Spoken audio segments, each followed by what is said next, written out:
பரிசுத்த நாமத்திற்கு ஸ்தோத்திரம். என்னுடைய ரெண்டாவது மகளுக்கு முதல் குழந்தை 5 வயதில் இருக்கிறான். பிறகு ரெண்டாவது குழந்தை வேண்டும் என்று ஆண்டவர்கிட்ட கேட்டு அன்பரின் பாதத்தில் ப்ரேயர் ரெக்வெஸ்ட் கொடுத்துருந்தேன். பிரதர் கையிலையும் ப்ரேயர் பண்ண சொல்லியிருந்தேன். கடவுள் கிருபையால் ரெண்டாவது குழந்தை ஆண்டவர் ஆசீர்வாதத்தை தந்திருக்கிறாரு. அது கன்சீவான நாள்லேருந்தே அவள் ரொம்ப கஷ்டப்பட்டா. கடைசி வரைக்குமே பிறக்க போகிற நேரத்தில் அவளுக்கு மம்ஸ் இந்த முகம்லாம் வீங்கி போய் கடைசியில் அந்த பிறக்கிறதுக்கு 1 மாதத்துக்கு முன்னே அந்த வலது பக்கம் காதின் கீழே பயங்கரமாக ஒரு பெரிய வீக்கம். அதனால் பயந்துகிட்டே இருந்தால் பிறகு டெலிவரியும் ஆச்சுது. பையனும் 2 கிலோ தான் இருந்தான். ஆனாலும் ஆண்டவர் இப்போ நல்ல ஆசீர்வாதத்து பிள்ளை நல்லா வெயிட் போட்டு நல்லா 6 மாதம் ஆகுது பிறந்து. பிறகு அன்பரின் பாதத்தில் ஒரு நாள் அந்த மீட்டிங்கில் ஜனவரி மாதம் நவம்பரில் குழந்தை பிறந்து ஜனவரி மாதம் பிரதர் கையில் ப்ரேயர் பண்ண கொடுத்தா தொட்டுட்டு ஒன்றுமே இல்லை இது அப்படின்னு சொன்னாங்க. அதுலேருந்து அன்னையிலேருந்து அது கொஞ்சம் கொஞ்சமாக அது வட்டி இப்போ காணாமலே போயாச்சு. அந்த அளவுக்கு ஆண்டவருக்கு கர்த்தருடைய பரிசுத்த நாமத்திற்கு ஸ்தோத்திரம். எனக்கு திருமணமாகி 15 வருஷமாக குழந்தை இல்லை. நாங்கள் 2022 அங்கிளை பார்க்க எங்களுக்கு ஒரு வாய்ப்பு கிடச்சிது. அப்போ அங்கிள் சொன்னாங்க, நடுகிறானும் அல்ல நீர் பாய்ச்சிறானும் அல்ல, விளைய செய்கிற தேவனாலே உனக்கு எல்லாம் ஆகும் மகளே, நீ கவலைப்படாதன்னு சொல்லி அனுப்புனாங்க. நான் எவ்வளோ அவமானம் வெட்கம் எல்லாமே பட்டிருக்கேன். எவ்வளோ ஹாஸ்பிட்டலுக்கு போயிட்டேன், எவ்வளோ ட்ரீட்மெண்ட்டும் எடுத்துட்டேன். ஆனால் எந்த ட்ரீட்மெண்ட்லேயும் எனக்கு சக்ஸஸ் ஆகவே இல்லை. எல்லாருமே என்னை ஒதுக்கி வச்சாங்க, அவமானப்படுத்தினாங்க, அசிங்கப்படுத்தினாங்க. ஒரு நல்ல ஃபங்க்ஷன் கூட என்னால் போக முடியாது. எல்லாருமே என்னை ஒதுக்கி வைப்பாங்க. நம்ம அப்படியே போனாலும் என்னை எல்லாருமே ஓரமாக தான் நிற்க வைப்பாங்க. ஒரு நல்லது கெட்டது கூட என்னை கூப்பிட மாட்டாங்க. ஒரு நலங்கு வைக்கிற ஃபங்க்ஷன் கூட என்னை ஒதுக்கி தான் வைப்பாங்க. நான் பார்த்துருக்கேன், எவ்வளோ அவமானப்பட்டேன். ஆனால் அங்கிள் ஜோமனி உனக்கு நல்லது நடக்கும் மகளே, கண்டிப்பாக உனக்கு பிள்ளை பாக்கியம் கிடைக்கும் சொல்லி ப்ரேயர் பண்ணாங்க. எனக்கு 20 வயசுலேயே கல்யாணம் ஆகிடுச்சு. 15 வருஷமாக குழந்தை இல்லாமல் ரொம்ப அவமானப்பட்டேன். இங்கே ஜோமன்ட்டு போனது அது அடுத்த மாதமே எனக்கு உடனே தங்கிடுச்சு. போன வருஷம் ஆகஸ்ட் 3ஆம் தேதி எனக்கு பெண் பிள்ளை பிறந்தது. தேவனுடைய பரிசுத்த நாமத்திற்கே மகிமை உண்டாவதாக. ஆமென்.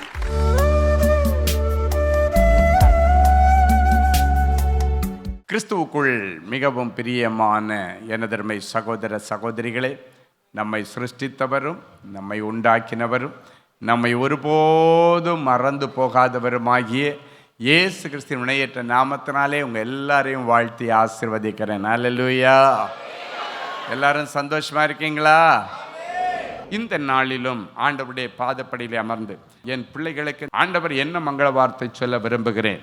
தேவ சமூகத்திலே ஜெபத்திலே தரித்திருந்த பொழுது நம்மை ஆசீர்வதிக்கும்படி ஆண்டவர் கொடுத்த மங்கள வார்த்தை ஏசாயா தீர்க்கதரிசியின் புஸ்தகம் 51ஆம் அதிகாரம் 22வது வசனம் இப்படியாய் சொல்லுகிறது. எடுத்து வாசிப்போமா? கர்த்தராகிய உன் ஆண்டவரும் கர்த்தராகிய உன் ஆண்டவரும் தம்முடைய ஜனத்துக்காக வழக்காட போகிற உன் தேவனும் மானவர் சொல்லுகிறது என்னவென்றால் இதோ தத்தளிப்பின் பாத்திரத்தை உன் கையிலிருந்து நீக்கி போடுகிறேன். இனி என் உக்கிரத்தினுடைய பாத்திரத்தின் வண்டல்களை நீ குடிப்பதில்லை. வண்டல்களை நீ குடிப்பதில்லை. இதை சொல்றது மனுஷன் அல்ல, இந்த உலகத்தில் உள்ள ஒரு ராஜாவும் அல்ல. இந்த தத்தளிப்பின் பாத்திரத்தை நீக்கி போட திராணியுள்ளவரும் விரும்புகிறவருமாகிய ஆண்டவர் சொல்லுகிறார். பொய் சொல்லாத ஆண்டவர் சொல்லுகிறார், உன் குடும்பத்தில் உள்ள தத்தளிப்பின் பாத்திரத்தை நான் நீக்கி போட்டு ஒரு சமாதானத்தின் பாத்திரத்தை உங்கள் குடும்பத்திலே கொண்டு வரப்போகிறேன். 2 பாத்திரத்தை கர்த்தர் இந்த இடத்துல சொல்லுகிறார். ஒன்று தத்தளிப்பின் பாத்திரம், அது உன் கையில் இருக்கிறது.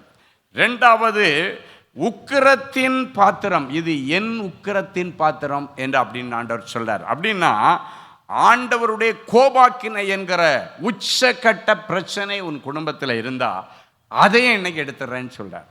ஆண்டவர் சொல்றாரு, உங்க வாழ்க்கையில இருக்கிற தத்தளிப்பின் பாத்திரத்தை எடுக்கிறது மாத்திரமல்ல, சில நேரங்களில் தேவனுடைய கோபாக்கினை நம்முடைய குடும்பத்தில் வரும் பொழுது அதன் நிமித்தம் அடி மேலே அடி, எழும்ப முடியாத அளவுக்கு அடி வரும். அதன் நிமித்தம் மீள முடியாத அளவுக்கு கஷ்டங்களும் நஷ்டங்களும் வரும்.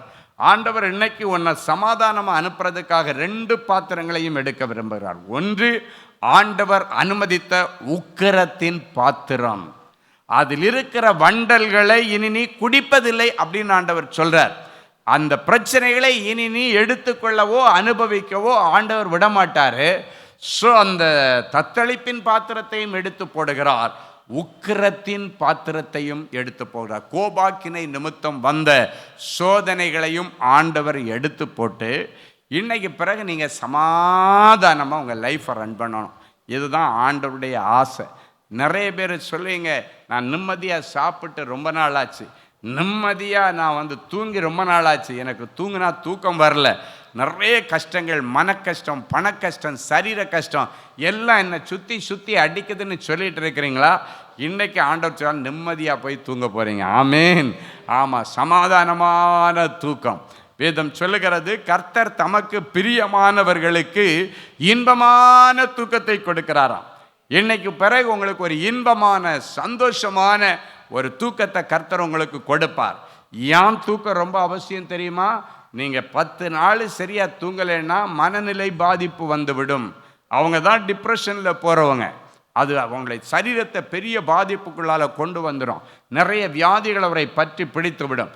எனவே தான் ஆண்டவர் ராத்திரி நேரத்தில் இயற்கையாகவே டிம் லைட் மாதிரி 3 போட்டு வச்சுருக்கார், சந்திரனை போட்டிருக்கார். பகலில் நீங்கள் உற்சாகமாக வேலை செய்கிறதுக்கு நல்ல பளிச்சுன்னு உள்ள வெளிச்சத்தில் அழகாக சூரியனை படைச்சிட்டு, நைட்டு ஏன் சந்திரனை படைச்சிருக்காரு தெரியுமா? இந்த வெளிச்சம் மட்டும் இருந்ததுன்னா ஒரு மனுஷனுக்கு தூக்கம் வராது. அதனால் நல்ல டிம் லைட்டு போட்டு, நம்ம எல்லாம் வீட்டில் தூங்கும்போது 0 வால்ட் பல்பு போட்டுட்டு நம்ம தூங்குவோம். ஆமேன். நிறைய பேர் தூக்கம் கெட்டு போகிறதுக்கு காரணம் என்ன தெரியுமா? தூக்கம் வராததற்கு காரணம் என்னன்னா, மிதி மிஞ்சின பிரச்சனைகள், மிதி மிஞ்சின கவலைகள். அதுதான் ஆண்டவர் சொல்றாரு, உன்னை இதுக்கு மேலே நிம்மதியாக தூங்க வைக்கணுன்றது தான் 2 பாத்திரம். ஒரு பாத்திரம் என்ன? உக்கிரத்தின் பாத்திரம். இன்னொரு பாத்திரம் தத்தளிப்பின் பாத்திரம். இந்த 2 பாத்திரத்தையும் எடுத்துட்டாருன்னா ஒரு பெரிய சமாதானம் உங்களுடைய குடும்பத்தில் உண்டாகும். சிலர் பார்த்தீங்கன்னா தொடர்ந்து ஏதாவது ஒரு பிரச்சனையில் ஓடிட்டே இருந்துச்சுன்னா, அந்த பிரச்சனை என்னைக்கு முடிவுக்கு வருதோ, எப்பா இன்னைக்கு தான் எனக்கு நிம்மதியான தூக்கம், ரொம்ப நாளாக என்னை வாட்டிகிட்டு இருந்த இந்த பிரச்சனை முடிவுக்கு வந்துச்சு, இந்த வழக்கு ஒரு முடிவுக்கு வந்துருச்சு, அதனால் இன்னைக்கு நான் நிம்மதியாக போய் சாப்பிட போகிறேன், இன்னைக்கு போய் நிம்மதியாக தூங்க போகிறேன் அப்படின்னு எந்த காரியத்தை குறித்து நீங்கள் யோசித்து கொண்டிருக்கிறீர்களோ அந்த காரியத்திலே ஒரு அற்புதம் செய்ய போகிறார். தத்தளிப்பின் பாத்திரத்தை எடுக்கிறதுன்றது அதுதான் அடையாளம். உன்னை தத்தளிக்க பண்ணி தூக்கத்தை கெடுத்து நிம்மதியை கெடுத்து இயல்பாக பேச முடியலை. சில இடங்களில் பார்த்தீங்கன்னா அந்த அந்த டென்ஷனில் இருக்கும்போது ஏதாவது சாதாரண காரியத்தை பேசினா கூட பயங்கரமாக கோவப்படுறாங்க, டென்ஷன் ஆகுறாங்க. நம்ம யோசிப்போம், நம்ம இப்போ என்ன சொன்ன, எதுக்கு இவங்க இவ்வளவு கத்துறாங்க, எதுக்கு இவ்வளவு டென்ஷன் ஆகுறாங்க? டென்ஷன் ஆகிற அளவுக்கு நம்ம எதுவுமே சொல்லலையே. காரணம் என்னன்னா, அவருடைய மனசில் ஏதோ ஒரு காரியத்தை குறித்து தத்தளிச்சிட்டு இருக்கிறாங்க. ஏதோ ஒரு உக்கிரத்தின் பாத்திரம் அவரிடத்தில் இருந்து கொண்டே இருக்கிறது. அது உள்ளுக்குள்ளே இருக்கும்போது நீங்கள் சாதாரணமாக பேசினாலும் அதை பெரிய பிரச்சனையாக எடுத்துக்கொள்ளும்படிக்கு அந்த இருதயம் அவர்களை வழி விலக பண்ணுகிறது. எனவே அது குடும்பத்தின் சமாதானத்தை கெடுக்கிறது. எல்லாம் யோசிப்பாங்க, எதுக்கு இப்போ கத்துறாங்க, எதனால இந்த மாதிரி பேசுகிறாங்க? காரணம் என்னென்னா, அன்னைக்கு அவங்க சந்தித்த சில பிரச்சனைகள், அந்த பிரச்சனைகள் உள்ளே இருக்கும்போது ஆட்டோமேட்டிக்காகவே டென்ஷன் வந்துடும். இன்னைக்கு அந்த நிலைமைக்கு முடிவை கொண்டு வரும்படிக்கு இந்த தத்தளிப்பின் பாத்திரத்தையும் இந்த வேதனையை கொண்டு வருகிற உக்கிரத்தின் பாத்திரத்தையும் 2 ஆண்டவர் உங்கள்கிட்ட ஆணியை பிடுங்கி எடுக்கிற மாதிரி எடுத்துட்டார். சிலது நான் வரமாட்டேன்னு ஒன்று உன் மேலே பிடிச்சிட்டு இறுக்கமாக இருக்கலாம். ஆண்டவர் லாசருவே வெளியே வான்னு சொன்ன உடனே செத்து அடக்கம் பண்ணி 4 நாள் ஆன அந்த சரீரம் வெளியே வர முடியுமே, ஆனால் நான் அந்த உக்கிரத்தின் பாத்திரத்தை விடமாட்டேன்னு எந்த தீய ஆவிகளும் ஆண்டவர் சொல்லும் பொழுது கேட்காமல் இருக்க முடியாது. ஆண்டவர் ஒரு வார்த்தையிலே எல்லாவற்றையும் எடுத்து போடுகிறவர். இந்த வார்த்தையை நீ கேட்டுக்கொண்டிருக்கும் பொழுது உன்னுடைய உக்கிரத்தின் பாத்திரமும் உன்னுடைய தத்தளிப்பின் பாத்திரமும் முன்னை விட்டு எடுக்கப்பட்டு ஒரு சமாதானத்தின் பாத்திரம் உண்மையில இறங்கி வருகிறது. கரங்களை தட்டி ஆண்டவருக்கு நன்றி செலுத்துவோம். இப்போ இந்த பாத்திரத்தை எடுத்து யாருக்கு கொடுக்க போறார், அதுதான் இந்த வசனத்தில் ரொம்ப முக்கியம். எடுத்துட்டார், இதை எங்கே இறக்கி வைப்பார் ஆண்டவர் அப்படின்றது ரொம்ப கவனம். அப்போ தான் நம்ம எல்லாம் சில காரியங்களை ரொம்ப கவனமாக இருப்போம். எங்கே இறக்கி வைப்பாருன்னு சொல்லி 23வது வசனம், அதே அதிகாரம் ஏசாயா 51:23 இப்படியாய் சொல்லுகிறது. எடுத்து வாசிப்போமா? உன்னை நோக்கி நாங்கள் கடந்து போகும்படிக்கு குனி என்று சொல்லி கடந்து போகிறவர்களுக்கு கடந்து போகிறவர்களுக்கு நீ உன் முதுகை நீ உன் முதுகை தரையும் தரையும் வீதியுமாக்கும்படி வீதியுமாக்கும்படி உன்னை சஞ்சலப்படுத்தினவர்களின் கையில் அதை கொடுப்பேன் என்றார். அதை கொடுப்பேன் என்றார். யாரெல்லாம் உன்னை குனிய குத்தி உன்னை தள்ளி கீழே போட்டு உன் முதுகில் நடந்து உன் முதுக தர மாதிரி ஒரு வீதி மாதிரி தெரு மாதிரி உன்னை பயன்படுத்திட்டு அந்த தெருவை விட கேவலமாக உன்னை நடத்தினாங்களோ அவங்க கையில் இதை எடுத்து கையில் கொடுத்துருவான். இந்த நீ வச்சுக்கோ, உனக்கு அப்போ தான் கஷ்டன்னு என்ன புரியும். எதுக்கு அவங்களுக்கு கொடுக்குறாரு தெரியுமா? அவங்களுக்கு ஒரு படிப்பினை கொடுக்கணும். ஏன்னா நீ இவனை கஷ்டப்படுத்துற, என் மகளை நீ ரொம்ப கஷ்டப்படுத்திட்ட, என் மகனை நீ ரொம்ப கஷ்டப்படுத்திட்ட, அதனால இது கஷ்டம்னா எப்படி இருக்கும் அப்படின்ற நீ அனுபவி அப்படின்னு ஆண்டவர் டிரான்ஸ்ஃபர் பண்ணி விடுற. யாருக்கு கொடுக்குறாரு பாருங்க, அழகாக சொல்லப்பட்டிருக்கிறது. உன் முதுகை தரையும் உன்னுடைய முதுகை வீதியுமாக்கும்படிக்கு உன்னை சஞ்சலப்படுத்தினவர்கள், வேதனைப்படுத்தினவர்கள், கொடுமைப்படுத்தினவர்கள், உன்னை அவமானப்படுத்தினவர்கள், உன்னை அற்பமாய் நினைத்தவர்களுடைய கையில் அதான் ஆண்டவர் அதை கொடுத்துருப்பார். அப்போ என்ன நடக்குன்னா, அப்போ தான் அவருக்கு இந்த கஷ்டம்னா என்னான்னு தெரியும். அது வரைக்கும் அவருக்கு புரியாது. ஈஸியாக நம்மளை கொடுமைப்படுத்துறது அவர்களுக்கு ஒரு சந்தோஷமாக பண்ணிகிட்டு இருப்பாங்க. ஆனால் அவங்களுக்குன்னு வரும்போது தான் தெரியும். சிலர் சொல்லுவாங்க தெரியுமா, அவங்கவுங்களுக்குன்னு வந்தால் தான் தெரியும்னு சொல்லுவாங்க. கவனிச்சிருக்கீங்களா? அவங்கவுங்களுக்கு வந்தால் தான் அந்த பிரச்சனை தெரியும், அவங்கவுங்களுக்கு வந்தால் தான் அந்த கஷ்டம் தெரியும். அப்போ அந்த கஷ்டத்தை ஏன் உன் மேலே முதுகிலே நடந்து போனவனுக்கு கொடுக்குறாருன்னா அவனையும் திருத்த ஆசைப்படுகிறார். அது ஆண்டவர் பழி வாங்குகிறதற்கு அடையாளம் அல்ல, நம் ஆண்டவர் பழி வாங்குகிறவரும் அல்ல. அவனை திருத்துவதற்கு சில நேரங்களிலே தத்தளிப்பின் பாத்திரத்தை கொடுக்கப்பட வேண்டி இருக்கிறது. சில நேரங்களில் அவனை ஆண்டவர் உருவாக்கும்படிக்கு அவனுக்கு சில உக்கிரத்தின் பாத்திரங்களை கொடுக்கப்பட வேண்டி இருக்கிறது. ஸோ இதுக்கு பைபிளில் பார்த்தீங்கன்னா ஒரு 38 வருஷமாக இந்த பெதஸ்தா குளத்துக்கிட்ட வியாதியில் படுத்திருக்கிறான். அவனுக்கு வயது 38 அல்ல, அவனுடைய வியாதிக்கு வயது 38. நல்லா கவனிங்க, இயேசு கிறிஸ்து இந்த பூமியிலே வாழ்ந்த காலங்கள் மொத்தமே 33.5 வருஷம்தான். ஆனால் இயேசு பிறக்கிறதுக்கும் 5 வருஷத்துக்கு முன்னாலேயே இந்த பெதஸ்தா குளத்தண்டையிலே அவன் வியாதியாய் கிடக்கிறான். அப்ப பாருங்க, இயேசு கிறிஸ்துடைய ஆயுசு நாட்களே இவனுடைய வியாதியை விட மிக குறைந்த வருஷங்கள். அப்ப இயேசு பிறக்கிறதுக்கு 4.5 வருஷத்துக்கு முன்னாலே இந்த வியாதியினால் அவன் அங்க கிடக்கிறான். இந்த வியாதி எதனால வந்துச்சு அப்படின்றத அந்த பேசேஜ் ஃபுல்லாக வாசித்து பார்த்தாச்சுன்னா 4 அந்த சுவிசேஷகர்களும் எழுதின பேசேஜை பார்த்தாச்சுன்னா கிடைக்கும். எதனால வந்துச்சுன்னா இவனுடைய பாவத்தின் நிமித்தம் வந்தது தான் இந்த வியாதி.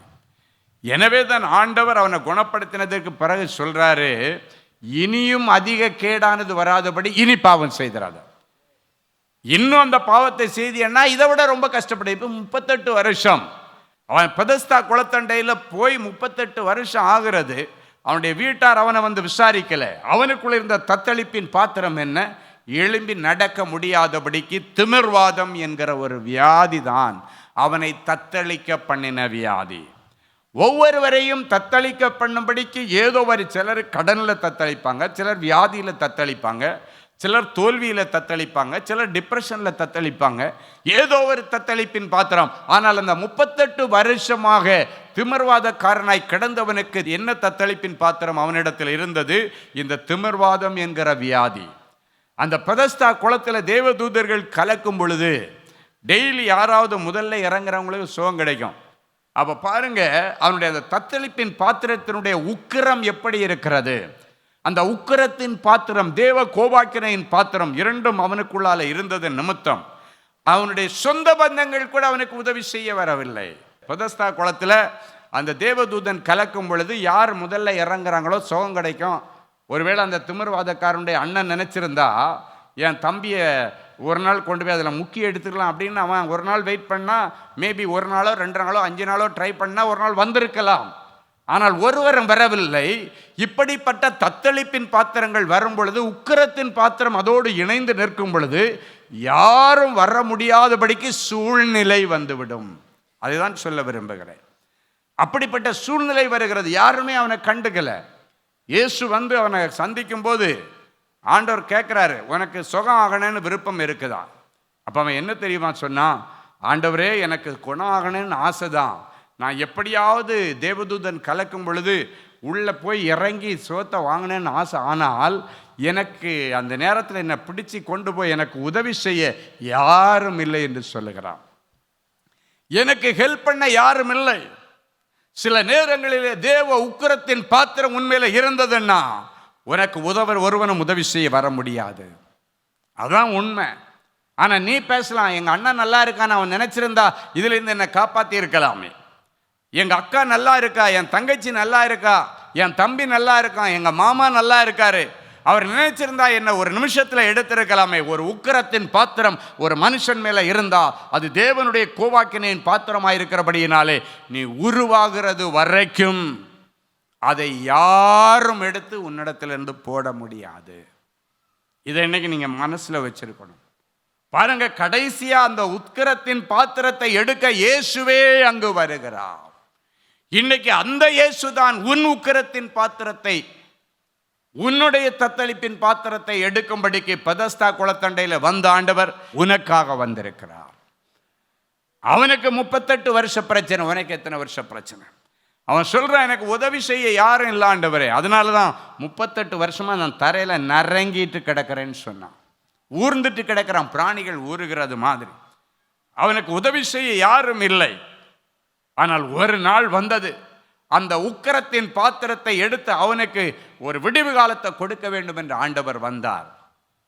ஆண்டவர் சொன்ன காரியம், உன் படுக்கை எடுத்துட்டு நடந்து போன்னு சொல்லிட்டார். உடனே நீ படுக்கை எடுத்துட்டு நடந்து போன்னு சொல்லிட்டார். அடுத்த நிமிஷத்தில் அவன் எழும்பி 38 வருஷங்களுக்கு பிறகு துள்ளி குதித்து மான் போல நடந்து வீட்டுக்கு போனான். நிறைய பேர் இவன் வீட்டிலேருந்து வந்ததுக்கு பிறகு குடும்பத்தில் எத்தனை பேர் செத்தான்னு தெரியாது, இவன் உயிரோடு இருக்கிறானான்னு நிறைய பேருக்கு தெரிந்திருக்காது. திடீர்னு 38 வருஷத்துக்கு பிறகு இவன் போய் நின்னா அவங்க வீட்டில் எப்படி இருக்க யோசித்து பாருங்க. ஒரே ஆச்சரியம். அந்த சீனை எப்படி இருக்குன்னு கொஞ்சம் இமேஜின் பண்ணி பாருங்க. பயங்கர ஆச்சரியமா இருக்கும். அவன் போய் திடீர்னு நிற்கிறான். அதன் பிறகு அவனை ஆண்டவர் ஒரு தேவாலயத்திலே பார்த்தார் என்று வேதம் சொல்லுகிறது.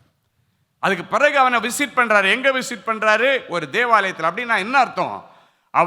ஆண்டவர் அற்புதம் செய்த உடனே இனி தேவனை தேட வேண்டும் என்று அவன் தீர்மானித்தான். இன்றைக்கு ஆண்டவனுடைய உக்கிரத்தின் பாத்திரத்தையும் உன்னுடைய இந்த தத்தளிப்பின் பாத்திரத்தையும் எடுத்ததற்கு பிறகு நீ தேவனை தேட வேண்டும். அதுதான் நன்றி கடன். ஆண்டவருக்கு வேற நன்றி கடன் ஒன்று நீ செய்ய வேண்டிய அவசியம் இல்லை. நீ புது சிருஷ்டியா மாறினா போதும். ஆண்டவர் அந்த சர்ச்சில் அவனை பார்த்துட்டு ஒரே ஒரு வார்த்தை தான் சொன்னார், அப்பா இதுக்கு மேலே நீ ஜாக்கிரதையாக இருக்கணும், இதிலும் கேடானது வராதபடி இதுக்கு மேலே பாவம் செய்திடாத அப்படின்னு ஆண்டவர் சொன்னார். அப்படின்னா நேரடியாகவே சொல்லிட்டார், இதுக்கு மேலே பிரச்சனை வராதபடி கவனமாக இருந்துக்கப்பா, இந்த முறை நான் உன்னை காப்பாற்றி விட்டாச்சுன்னு அர்த்தம்.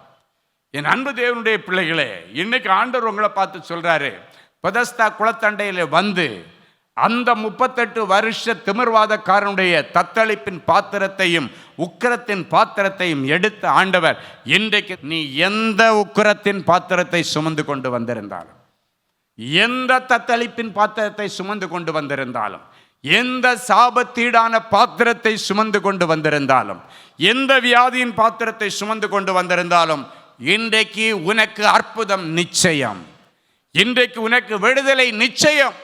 ஆனால் இனியும் கேடானது ஒன்றும் வராதபடி இனி பாவம் செய்யாது. அப்ப இந்த 38 வருஷம் இந்த கஷ்டத்தோட கிடந்துட்டு வீட்டுக்கு அவன் போகும்போது அவங்களுடைய வீட்டாருடைய சந்தோஷம் எப்படி இருக்கும்? இன்னைக்கு அப்படி ஒரு சந்தோஷத்தை கர்த்தர் உங்களுக்கு கொடுக்க போறார். உங்கள் நிமித்தம் உங்களுக்கும் ஒரு சந்தோஷம், உங்கள் குடும்பத்தார் அனைவருக்கும் ஒரு சந்தோஷம். அல்லேலூயா. என் அன்பு தேவனுடைய பிள்ளைகளை, இன்னைக்கு நீ எந்த பாத்திரத்தை சுமந்து கொண்டு வந்தாலும் சரி, அந்த தத்தளிப்பின் பாத்திரத்தையும் உக்கிரத்தின் பாத்திரத்தையும் சாபத்தின் பாத்திரத்தையும் ஆண்டவர் இன்றைக்கு உன்னிடத்திலிருந்து பிடுங்கி போட்டு இயேசு கொடுக்கிற சமாதானத்தின் பாத்திரத்தை உனக்குள்ளே வைக்கிறார். சமாதானத்தோடு தான் திரும்பி போக போற. உனக்காக ஏதோ ஒரு வாசல் திறக்க போகிறார். இன்னைக்கு போய் நிம்மதி பெருமூச்சு விடும்படிக்கு நிறைய நல்ல செய்திகளை நீங்கள் பார்க்க போகிறீர்கள், கேட்க போகிறீர்கள்.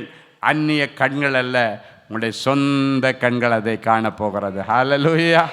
ஒரு பெரிய மாற்றத்தை கர்த்தர் உங்களுக்கு தரப்போகிறார். வீட்டில் உள்ள பஞ்சமோ பட்டினியோ என்ன இருக்கோ எல்லா காரியத்திலும் ஒரு பெரிய மாற்றத்தை கர்த்தர் கொடுத்து இன்னைக்கு பிறகு கொஞ்சம் நிம்மதியாக வாழ்கிறதுக்கு, நிம்மதியாக சாப்பிட்றதுக்கு, நிம்மதியாக தூங்குறதுக்கு, நிம்மதியாக ட்ரெஸ் பண்ணுறதுக்கு.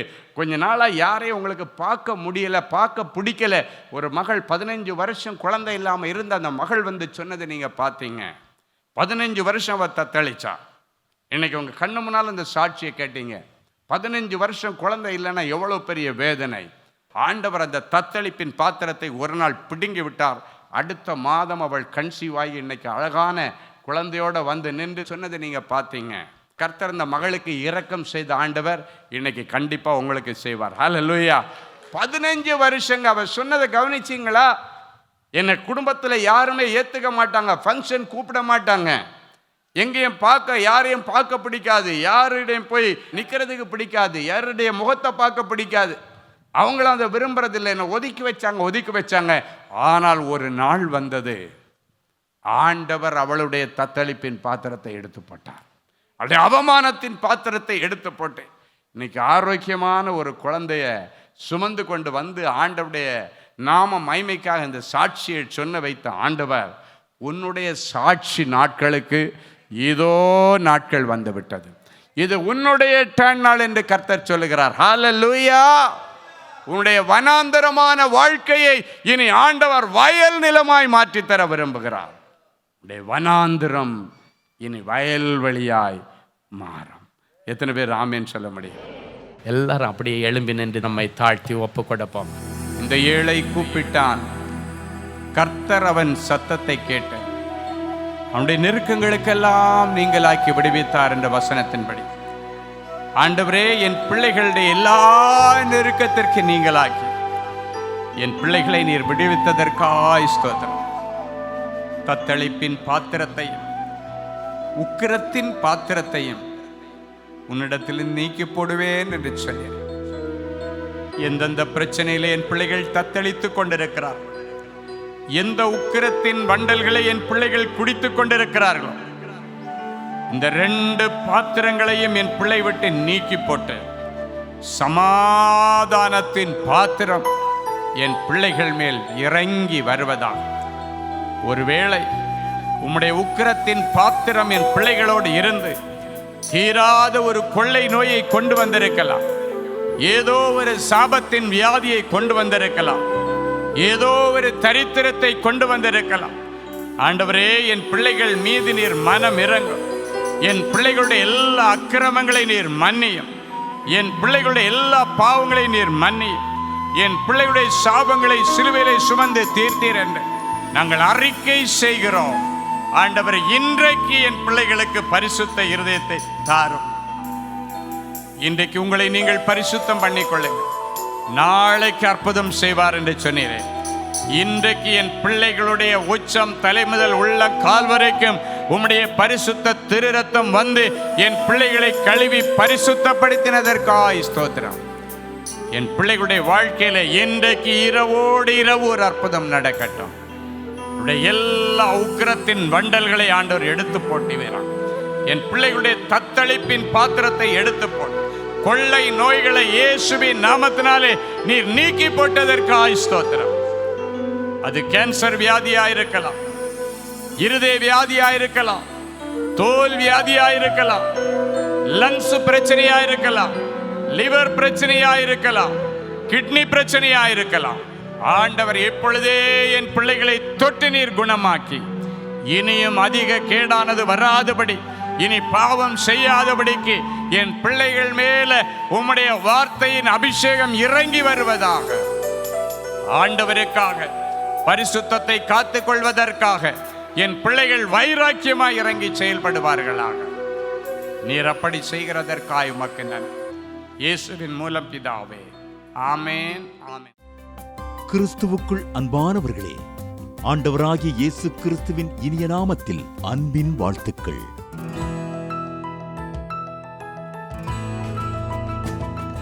எங்களுடைய மார்வெல் திருமண தகவல் மையத்தை ஆன்லைன் சேவை மூலம் உங்களுக்கு அறிமுகப்படுத்துவதில் நாங்கள் மிகுந்த மகிழ்ச்சி அடைகிறோம்.